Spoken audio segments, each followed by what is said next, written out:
In the early years, the spring season of my life, as a child, I was real active in sports, good in school. I made straight A's and had a lot of friends around the neighborhood. I grew up in a home where I was taught if I was responsible and did the right things that my life would be good, and met my first wife in college, and we were married, and I ended up with a really good job, a career in engineering, and pursued that till my early 30s. And I had money, I had a great job, I had a wonderful wife, I even had a daughter, but I knew that I didn't know the truth. And I'd seen a few people that I kind of looked toward and thought they know something that I don't know. As I got into the summer season of my life, I knew there was something wrong. I knew something needed to change. I knew my wife wasn't happy.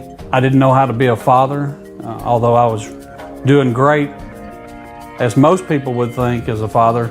I knew that I couldn't tell my daughter the truth. I didn't understand life, and I began searching at that time. A lot of issues began to raise up in my life. I went through a divorce, and when I went through my divorce, I received several DWIs and was facing jail time or prison time if I didn't quit drinking. And my career continued to progress. I did outstanding at my job, was promoted several times. And about 2 years after my divorce, I can remember in a bar at 3 in the morning, calling out to God. It was the first night I'd drank in over 2 years. And I said, God, if you're really there, I give you my life. It was about 2 hours later that I ended up driving my car. And it was the first night I said I had drank. I was arrested for my 4th DUI and ended up being sentenced to prison. During that last year waiting to go to prison, I fell into a major drug addiction. During that time, I lost everything that I had. I lost my home, my life savings. Because of the drugs, I was court ordered not to have any contact with my daughter without direct supervision. And then it was at prison where a lot of things began to change for the good. And I was put in a cell with a guy whose nickname in prison was Preacher Man. He began to pray with me. He gave me a Bible and started asking me to read it. And I can remember that he told me that faith comes by hearing the Word of God. And that he told me just read the Bible. Within 2 months, God completely changed my life. He became very real to me. I now knew God deeply.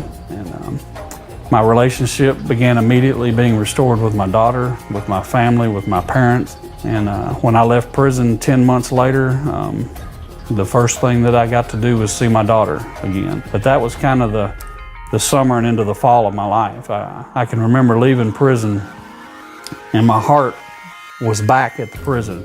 I knew so many men there needed to hear the message of hope. At the root of it was not knowing God personally, and so many men don't know that message. The one thing I'd like to share with men is no matter what their spring life and summer of their life was like, that the fall and winter toward the end of their life can be magnificent with God. With Him, it's been unbelievable. I've spent 10 to 12 years following Him now, and it's been the best time of my life.